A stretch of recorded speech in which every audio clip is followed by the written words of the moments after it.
Hello friend, नमस्कार। स्वागत है आप सभी का। तो फ्रेंड्स, आज की वीडियो हम लोग जो है परिवहन एवं जो कृषि एवं पशुपालन से संबंधित क्वेश्चन देखेंगे। तो परिवहन के क्वेश्चन जो है वो पिछली वीडियो में हो चुके थे। तो आज की वीडियो में कृषि एवं पशुपालन के क्वेश्चन से देखेंगे। पहला हमारा क्वेश्चन है, मध्य प्रदेश का लगभग कितना प्रतिशत क्षेत्रफल कृषि योग्य है। फ्रेंड्स, आप सभी को बताना चाहें, जो लोग पहली बार चैनल पर आए हैं तो आप चैनल को सब्सक्राइब जरूर कर लें यदि आपको टीआरई फोरम के जीएस को स्ट्रॉन्ग करना है, अच्छे से अच्छे मार्क प्राप्त करना है। तो मध्य प्रदेश का लगभग कितना प्रतिशत क्षेत्रफल जो है वो कृषि योग्य है। यहाँ पर फ्रेंड्स आपका राइट ऑप्शन जो है वो 50% हो जाएगा। इसकी कंप्लीट व्याख्या देख लीजिए। तो देखिए, मध्य प्रदेश जो है एक कृषि प्रधान अर्थव्यवस्था है और राज्य में कुल 307.56 लाख हेक्टेयर क्षेत्र में 152.05 लाख हेक्टेयर भूमि खेती के अधीन है, जो राज्य का लगभग 50% 49.43% क्षेत्रफल कृषि योग्य है। आगे नेक्स्ट क्वेश्चन को देखेंगे। भारत में हरित क्रांति का श्रेय किसे जाता है। भारत में हरित क्रांति का श्रेय जो है वो किसे जाता है। तो doctor M S. Swaminathan, doctor V Kurien, Shri Sundarlal Bahuguna, उपरोक्त में से अधिक और उपरोक्त में से कोई नहीं। तो फ्रेंड्स, यहाँ पर आपका ए नंबर ऑप्शन जो है वो सही हो जाएगा, डॉक्टर एम.एस. स्वामीनाथन। नेक्स्ट इसकी कंप्लीट व्याख्या देख लीजिए। पहले, भारत में हरित क्रांति का पिता डॉक्टर एम.एस. स्वामीनाथन को कहा जाता है।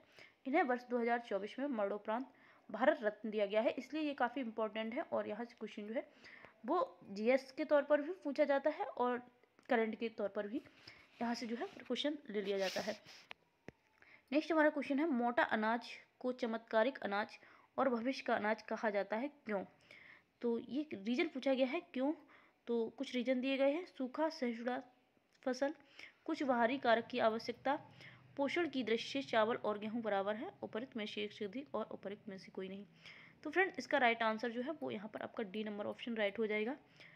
तो यहाँ पर जो है एक से अधिक आंसर सही हैं। इसकी कंप्लीट व्याख्या देख लीजिए। मोटे अनाज को अक्सर उनके असंख्य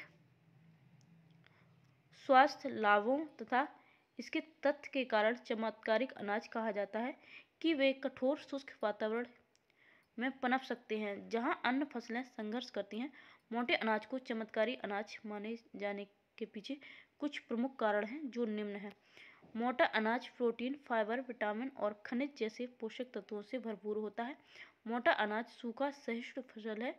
इसमें अन्य फसलों की तुलना में कम पानी और कम कीटनाशकों की आवश्यकता होती है, जिससे यह किसानों के लिए पर्यावरण के अनुकूल विकल्प बन जाता है। तो इस प्रकार से आपका जो है ये आंसर सही हो जाएगा। और एक और जो है यहाँ दिया गया है, गेहूं और धान की फसलों के मुकाबले इसमें सोल्यूबल फाइबर के साथ ही कैल्शियम और आयरन की मात्रा जो है वो अधिक होती है। तो यहाँ पर आपका डी नंबर ऑप्शन जो है वो सही हो जाता है।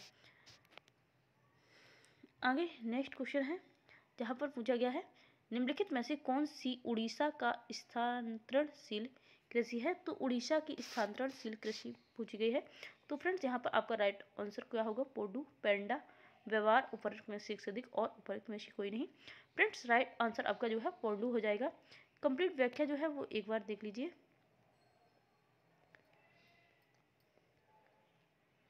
उड़ीसा और आंध्र प्रदेश में झूम खेती स्थानांतरणीय कृषि को पोडू के नाम से जाना जाता है। और इसके बाद जो है आप बाकी का देखिए, पेंडा जो है वो आपका कहाँ का है, महाराष्ट्र का। बेवर दहियार कहाँ है, बुंदेलखंड क्षेत्र मध्य प्रदेश का है। नेक्स्ट क्वेश्चन देखते हैं, फसलों एवं सब्जियों की खेती कहलाती है। फलों और सब्जियों की खेती के बारे में पूछा गया है।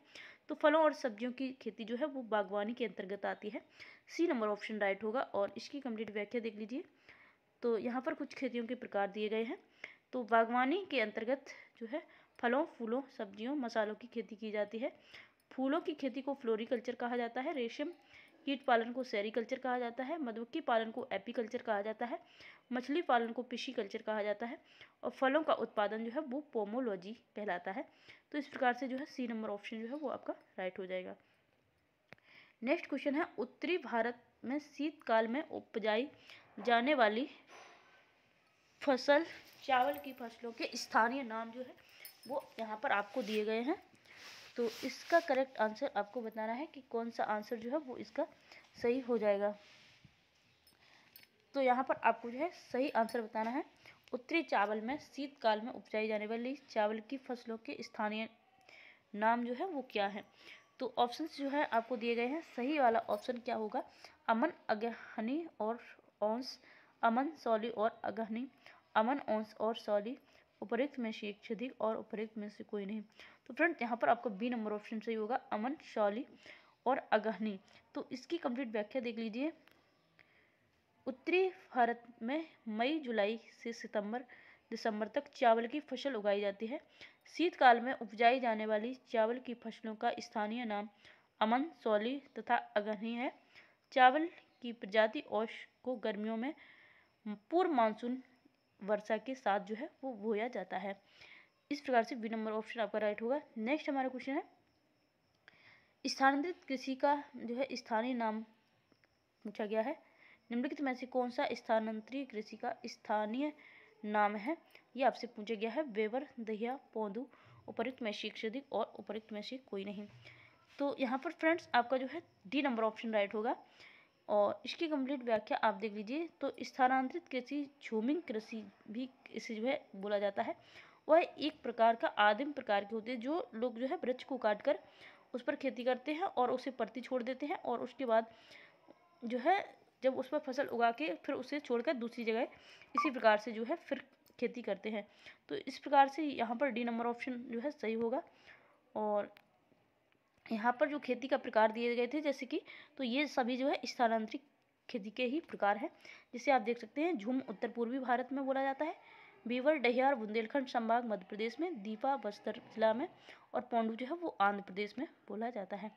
नेक्स्ट हमारा क्वेश्चन है, निम्नलिखित में से कौन सा मल्चिंग शब्द की व्याख्या जो है वो करता है। तो मल्चिंग शब्द की व्याख्या कौन करता है, ये आपको बताना है। फसलों के बीच खाली जमीन को फुआल जैसे जैविक पदार्थ की परत से ढकना, कंटूर को पदार्थ पत्थरों, घास आदि से ढकना, खड़ी ढालों पर बनी वेदिकाओं, टेरेस में फसल लगाना, उपरोक्त में से एक से अधिक और उपरोक्त में से कोई नहीं। तो फ्रेंड्स यहाँ पर जो है आपका सही आंसर क्या हो जाएगा, ये आपको बताना है। तो फ्रेंड्स इसका जो है फर्स्ट वाला ऑप्शन आपका जो है बिल्कुल करेक्ट होगा। फर्स्ट वाला ऑप्शन जो है करेक्ट होगा। और इसकी व्याख्या देख लीजिए। फसलों के बीच खाली पड़ी जमीन को खरपतवार, घासों और पुआल जैसे जैविक पदार्थों से ढकने की प्रक्रिया को मल्चिंग कहा जाता है। जिन पदार्थों से इसे ढका जाता है उसे मल्च कहा जाता है। तो ए नंबर ऑप्शन जो है वो आपका हो जाएगा बिल्कुल राइट। नेक्स्ट है, निम्नलिखित में से किसकी खेती जायद के मौसम में की जाती है। तो जायद की जो फसल होती है वो आपकी मार्च अप्रैल के समय बोई जाती है और लगभग जून के पहले जो है वो काट ली जाती है, जून तक। तो ये जो है वो जायद की फसल बोली जाती है। और यहाँ पर ऑप्शंस दिए हैं, खरबूजा, खीरा, तरबूज, उपरोक्त में से एक से अधिक और उपरोक्त में से कोई नहीं। तो फ्रेंड्स यहाँ पर भी आपका जो है डी नंबर ऑप्शन राइट होगा, क्योंकि ये सभी फसलें जो है वो उसी समय जो है बोई जाती हैं, मार्च अप्रैल में, और जून के पहले जो है वो फसल पूरी हो जाती है। तो यहाँ पर जो है आप देख सकते हैं इसकी कंप्लीट व्याख्या। तो यही चीज़ दी गई है कि भारत में जायद की जो फसल है वो इसमें जो है खरबूजा, तरबूज, खीरा, ककड़ी, ये सभी चीज़ें जो है वो आती है। फसल जो है मार्च में बोई जाती है और जून तक जो है इन्हें काट लिया जाता है। तो इस प्रकार से जो है आपका ये ऑप्शन सही हो जाएगा। नेक्स्ट आपको जो है रबी खरीफ की फसलें भी याद रखनी है। रबी की फसल जो है वो अक्टूबर से दिसंबर के बीच बोई जाती है और ग्रीष्म ऋतु प्रारंभ होने के पहले जो है वो काट ली जाती है। इसी प्रकार से खरीफ की फसल होती है जो जून जुलाई में मानसून के आगमन के साथ बोई जाती है और अक्टूबर नवंबर में जब शीत ऋतु का आगमन होता है तब तक ये फसल जो है वो आपकी काट ली जाती है। तो फ्रेंड्स इस प्रकार से हमारा जो है ये टॉपिक जो है वो कंप्लीट हो गया है। नेक्स्ट टॉपिक में नेक्स्ट वीडियो के साथ जो है आपको मिलेंगे। और जो भी लोग TRE 4.0 के लिए तैयारी कर रहे हैं तो आप जो है चैनल को सब्सक्राइब जरूर कर लें। वीडियो पसंद आए तो वीडियो को लाइक करें, अपने ज़्यादा से ज़्यादा दोस्तों तक शेयर करें। मिलते हैं नेक्स्ट वीडियो में। Thank you.